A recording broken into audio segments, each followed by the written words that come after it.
The following podcast is not affiliated with the developers who have created the games being reviewed. The reviews are solely the opinions of the hosts, to be used to make an educated decision on what games to download and play.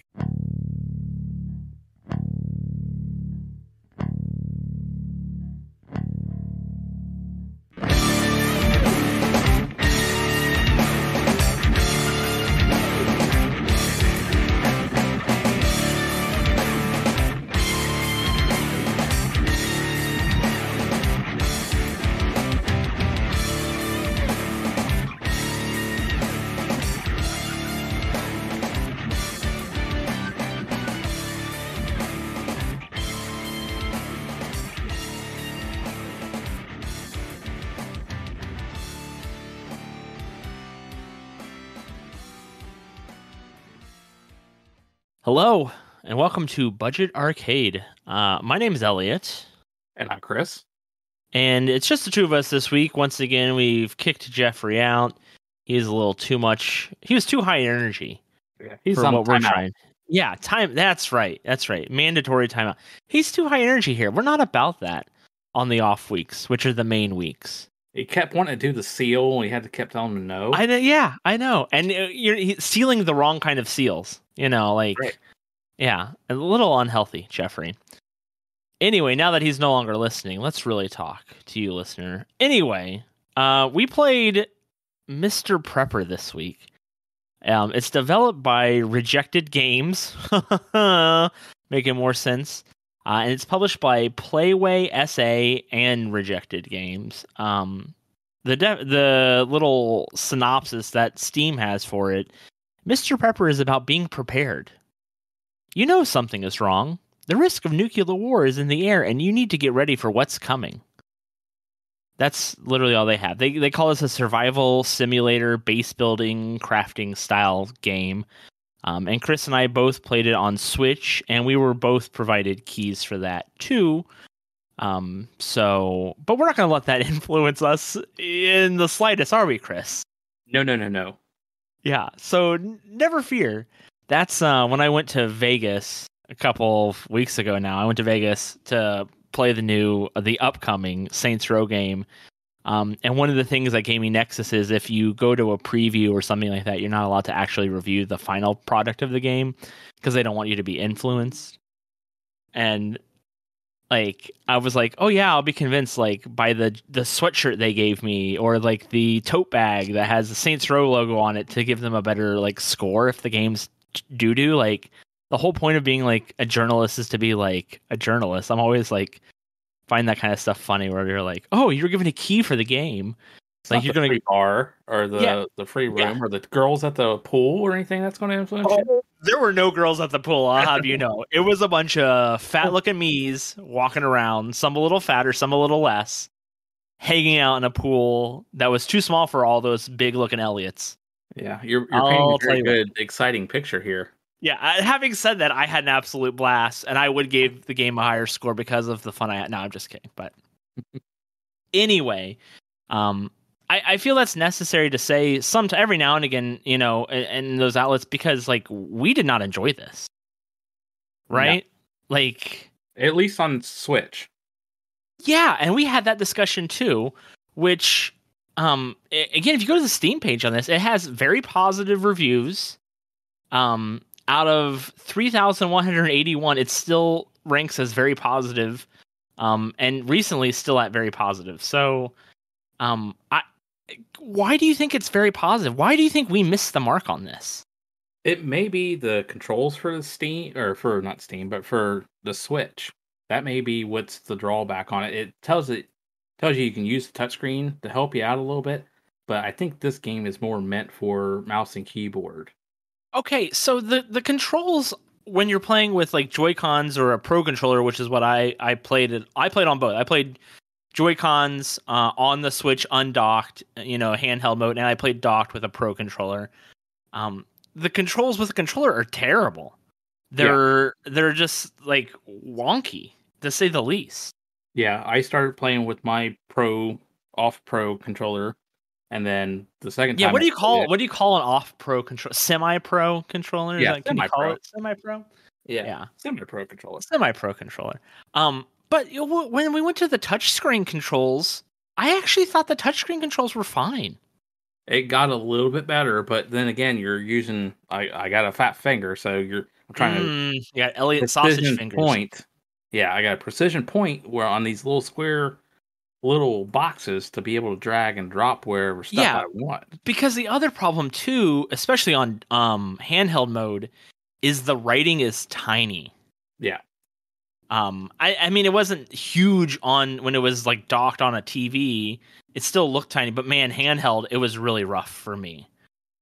Yeah, it was because I felt the need more to try and use a touchpad on it than the controllers itself. So let's jump back. Sorry, I didn't mean to interrupt you. Jump back for a second. Explain in your own words what this game is about, and try to use as many of those wonky sayings that they use in the beginning as you can. Well, you're a resident that recently tried to escape from Americaville, and that you got an inspector that comes to your house once a week, it seems like it. And just to make sure you're not doing anything funny and trying to escape the Americaville, and you have to praise your president. Kind of sounds like it's North Korea, but based in America, almost. Yeah. It kind of like is like Korea, but it's also very like, haha, Donald Trump, right? Like it's very like blonde-haired leader lead us out. The other fun words that they use, they instead of having a regular dollars, do you know what they call them? Do you remember? I do not. Apocalypse bucks. No, I did not catch that. Yeah, apocalypse dollars. So that I thought that was kind of quaint. So that's really basically about it. There's not much to. It's kind of got that feel of like Tiny Towers or Tiny Death Star, those kinds of games. Even a little bit of the human eating game that we play. What was that called again? It's escaping me off the top of my head because I said it too fast. Human eating game. The one you and I reviewed that is a knockoff of Sweeney Todd. Oh, Ravenous Devils. Ravenous Devils, which I liked. It kind of has that feel of like building more and more and more and more, right? Because you're basically building underneath your house to prep for something. I always consider these games towards like Fallout Shelter because that was my first intro in this style box, and you keep going, build your boxes, and each box has its own unique specific use. How did you feel about the graphics? Because I thought the graphics were kind of fine, but they also borderlined like terrible computer video game ad graphics, if that makes sense. Yeah, I thought they were okay for what it was. I played a little bit on with the Switch docked, so big screen TV with everything spread out looked okay, and then once you probably got it down to the handheld mode, it looked a little bit better because it wasn't everything blown up. Yeah, it was crisper. I agree with you on that. It did feel crisper in that sense. The couple of notes I have written down. Let's see. For giving me directions on what to do next, it doesn't do a clear job of showing me how to go about doing it, like telling me to disassemble something to get glass to make lamps. I thought the directions on what to do were very clear. Make a lamp. I thought showing you how to go up. Are you looking for a new way to enjoy your favorite comics and manga? Comixology Unlimited has you covered. With Comixology Unlimited, you get unlimited access to an unrivaled library of over 40,000 digital comics, manga, and graphic novels, featuring content from over 125 publishers and thousands of independent creators from all around the world. And if that's not enough, you can also save up to 15% when you buy select new and current comics. Try Comixology Unlimited today with a free 30-day trial and then just $5.99 per month afterward. For details, visit Amazon.com/Comixology Unlimited. That's ComicsologyUlimitted. Comicsology Unlimited. To try your 30-day free trial and then just $5.99 per month afterwards. About doing that in the tutorial was absolutely terrible. Yeah. See, my tutorial got cut short because the first part of my tutorial was to go to the forest, get logs, because it was wanting me to upgrade my workbench. So I had to go get logs, which I accomplished, brought them back. Standing at my workbench, can't do anything. It does not say you need to go to this screen over here and like highlight it and say, hey, dummy, it's right here. You need to click on the log and like hit disassemble. And then that's how you got your wood. Instead, what I did somehow was pick my workbench up, and then with me being on the controller, I couldn't figure out how to put the thing down Yeah. because it didn't go through that. And so that was one of my kind of gripes on that. Yeah, I was very confused. Like, it was like, do this thing, and I understood it, and I could see it in the menus, but I couldn't go about doing it because I did not gather enough of the correct material that was in my house. Or even trying to place the ladder, the hatch, like, in your living room. It was a struggle. Like, and then putting the ladder down there, and then you need a lamp to light the path, and then, so it was very confusing. And as all that's happening, like, the day and night cycle is going on. So, like, you need to be mindful of that as well, because early on, I don't think it's a full week, or maybe it is, because the time just goes by fast. Like, the guy comes to check in on me, and I took too long for me to open the door because I couldn't figure out how to, like, shut the latch to and then hide it. That, like, I got arrested instantly because it was like, oh, yeah, you weren't fast enough.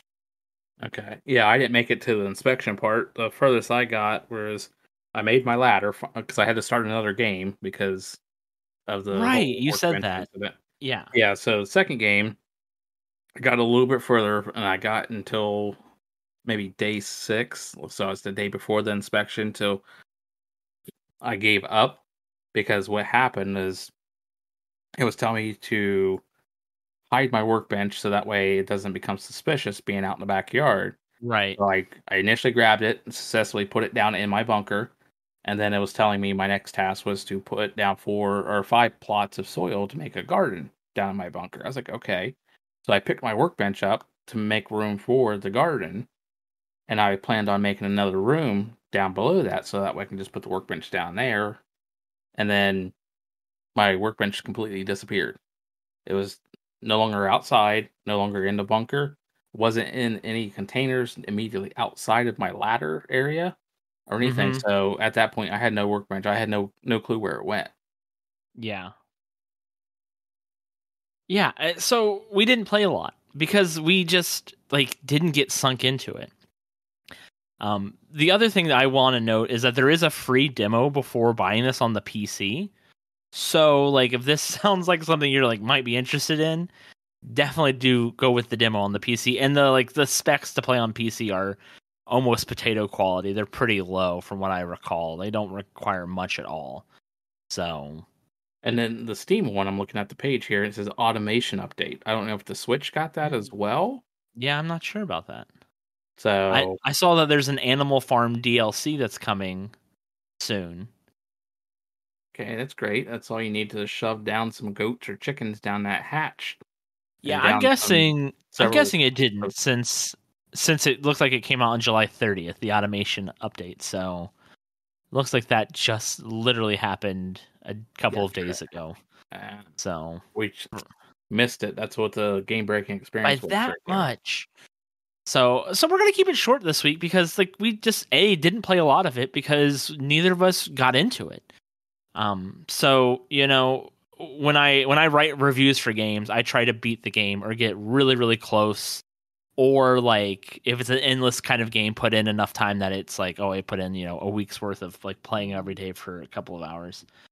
And we just didn't do that here. I probably put in less than 5 hours on this game over the last 3 weeks. I don't know how much time you thought you put into it. Yeah, maybe maybe 3.5, maybe 4. I mean, I think Yeah. I did a little bit more out in the forest than what you did because I got to the second level of the forest. Yeah, that's what it sounds And like. yeah, and dealt with that old lady out there, which I told you she's a liar. Don't listen to her if you get near her. Yeah, that's right. You did say that. So, Yeah. I mean, like that's what we really have to say about it. We're gonna keep it short and sweet this week, especially because it's Sunday night and I got stuff I got to do. I don't know about Chris. I know he doesn't really have No, hobbies outside of no, bothering me. just 3D printing, which that Yeah. does its own thing. Yeah, you printing anything Uh, good right now? no, it's taking a break right now. I gotta Mm. try and redial it in. I'm still Oh working yeah, on you the Atlantis model.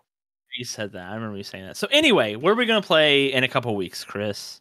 We're gonna try not to butcher it, but Hafsala. Yeah, Havsala into the Soul Palace. Sorry, Havsala into the Soul Palace. Um, it sounds like it's kind of a puzzler. I'm actually really excited about this. The developer actually reached out to me personally and sent me a message on the Twitter, which you can do that if you're a developer and you're interested in having us talk about your game. Elliot/_argues. But we're gonna play that. It looks like it's I think it looks like it's up your alley. Um, Yeah, it just from looks like the something. yeah, I'm real good with puzzlers, so hopefully it piques my interest and Yeah, keeps me going on that.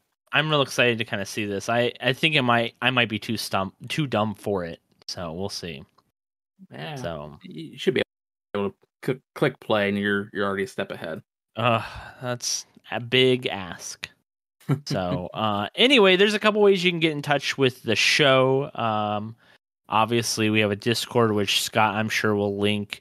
You can also see us I guess we're on TikTok, we're on Twitter, we're on Instagram, I think. We're on all this stuff, Budget Arcade. But the big thing I would push you to is going to the website budgetarcade.com, where we have hired a team of writers to write reviews for games that we're not covering on the podcast, but they're talking about and playing. So, Coconut Wizard is on there. He's one of those names that you might have heard of a couple of times. So there's a couple of reviews that are up there. We usually post 2 or 3 times a week at least. So I think you'll actually be able to see Coconut Wizard writing a actual review about his thoughts on the game. So maybe he actually liked it. Okay. So we'll see about that. So I don't know. You got anything else? We're like 15 He minutes play in. yeah, did he play on Switch or PC? I think he had an Xbox code Ooh, interesting. because I believe Scott was going to play it, and then he chickened out because that's Scott the chicken. You hear that, Scott? I called you chicken. What are you going to do about it? What are you going to do? You going to get back on the podcast? No. He's not even listening anymore anyway. No, So, oh yeah, definitely not listening to his own podcast, right? no. He So does anyway, just relaxing. yeah, that's like playing a lot of Elden Ring, I think. Yes. So I don't know if relaxing is the right word for that. So, anything else? You got anything else, Chris? No, I think that's it. So That's right. Yeah. So, games forever. Yeah. Look at that. We'll see you in There a you couple go. weeks. Yeah. Bye.